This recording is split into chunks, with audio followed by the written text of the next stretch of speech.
Dak Prescott joins us on behalf of Dan and Oiko's 000. We're going to get to that fun stuff in a second, but business first.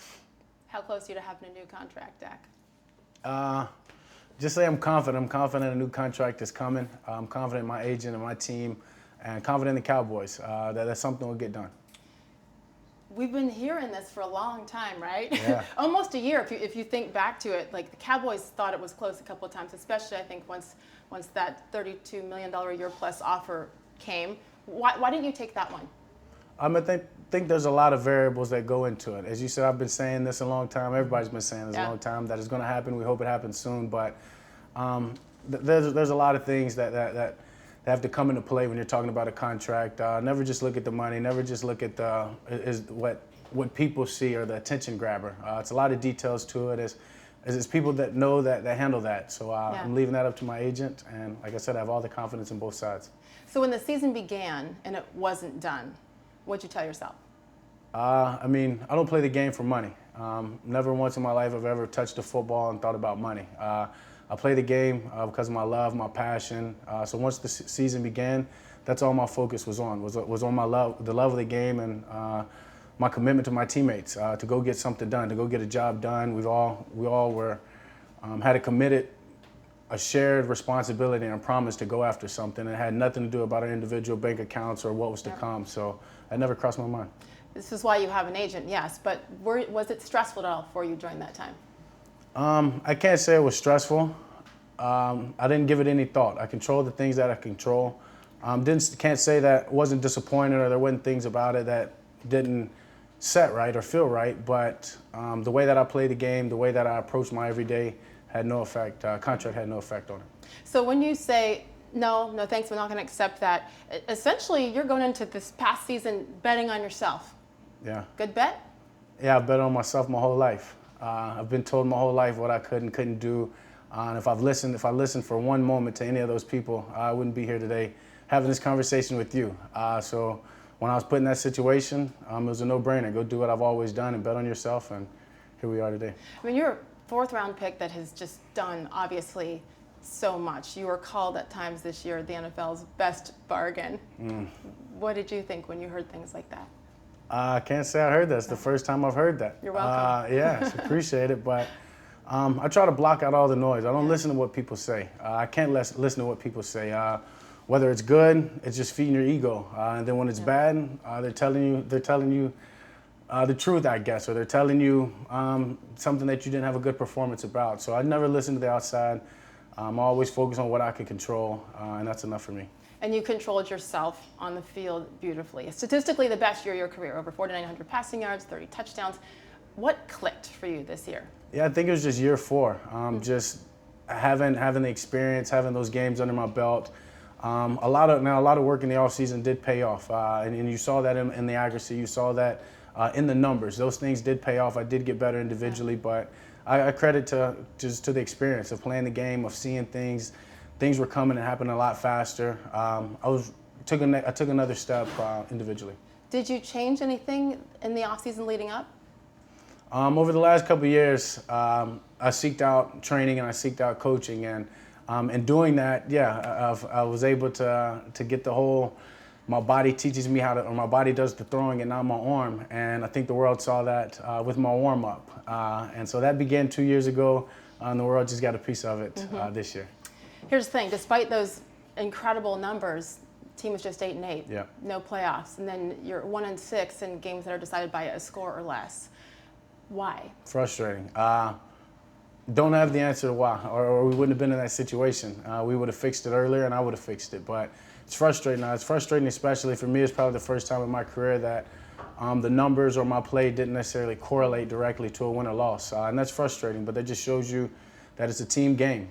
It takes all 11 on offense. It takes the 11 that's on defense and 11 that's on teams, and it takes all 50 to 60 plus guys to be in it together, plus the coaches. And it's tough, but that's what makes it fun, is to get back at it, this offseason, and to know that I have an opportunity to do something else.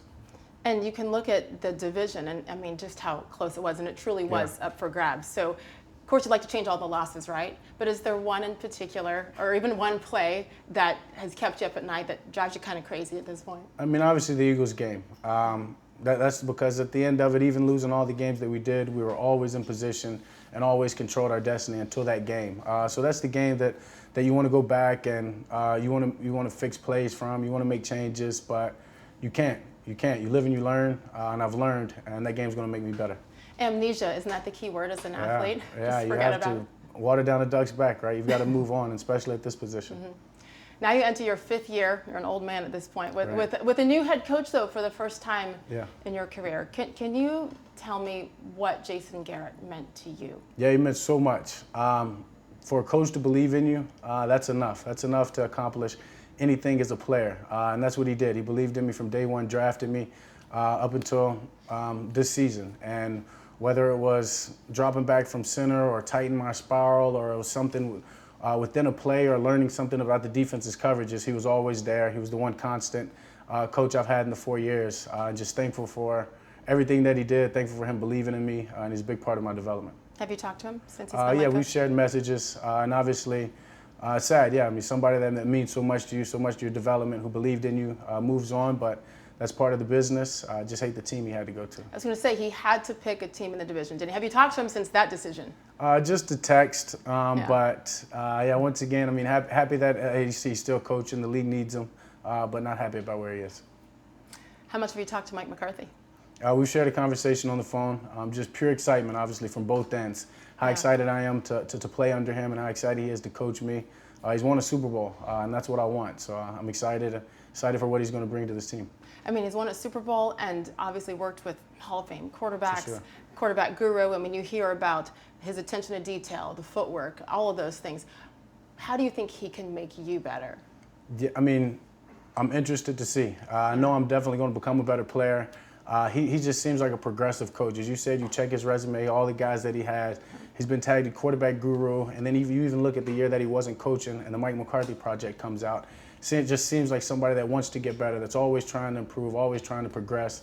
And just having a head coach like that, having somebody around you, is going to make you better. The Mike McCarthy project. Yeah. What do you know about it?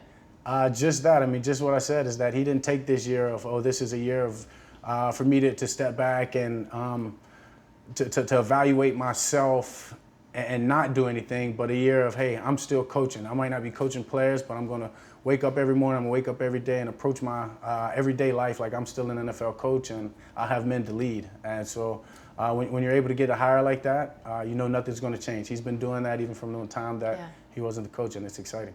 And the thing is regardless of your coach, you know as a player what needs to be improved upon, right? I know you'll never be satisfied. Right. If you had to choose one thing about your game right now that you really want to focus on for 2020, what is it? Just consistency, from game in, from throughout the game, and then from game to game. And I had some games that were really good, and then I had some games that weren't. But I think if you go back and look at it, just a little too inconsistent from week to week, and then even in games.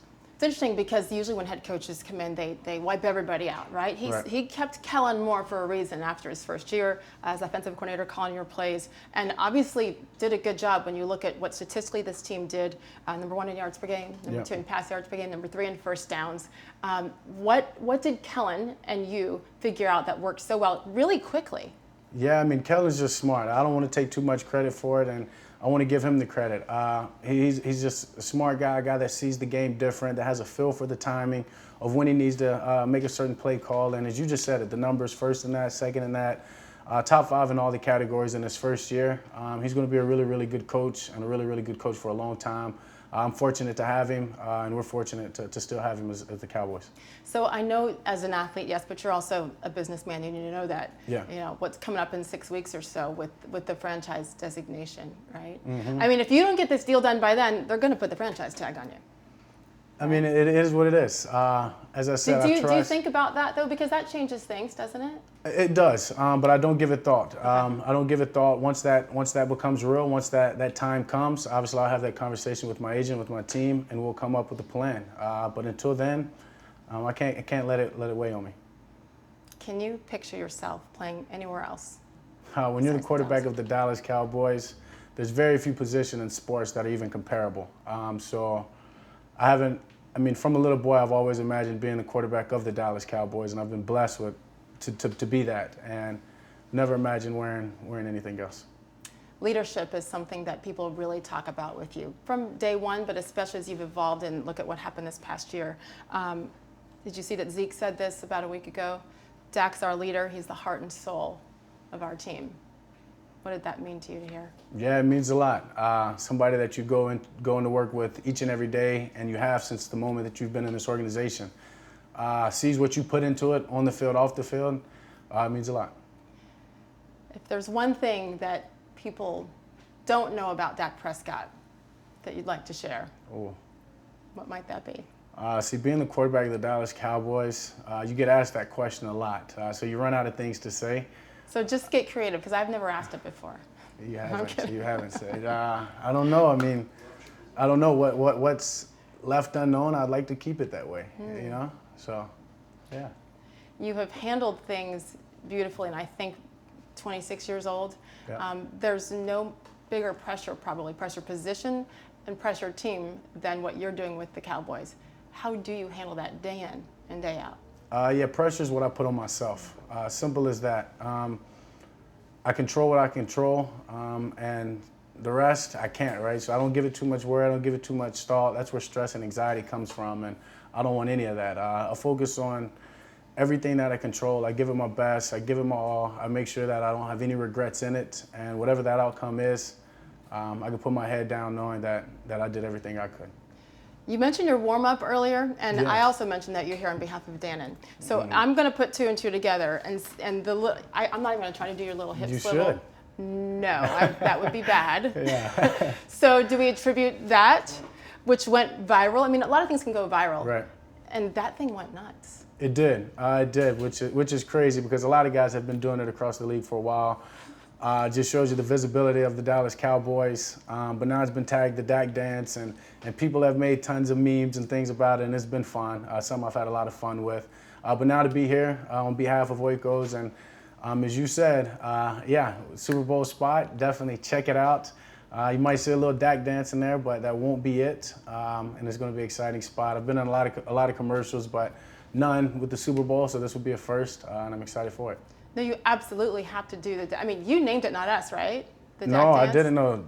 The world named it. I didn't name it that. I mean, I learned it from somebody else and have watched a million other quarterbacks do it, so I don't know why. Why did it blow up with you? No one did it as well as you. Hey, thank you.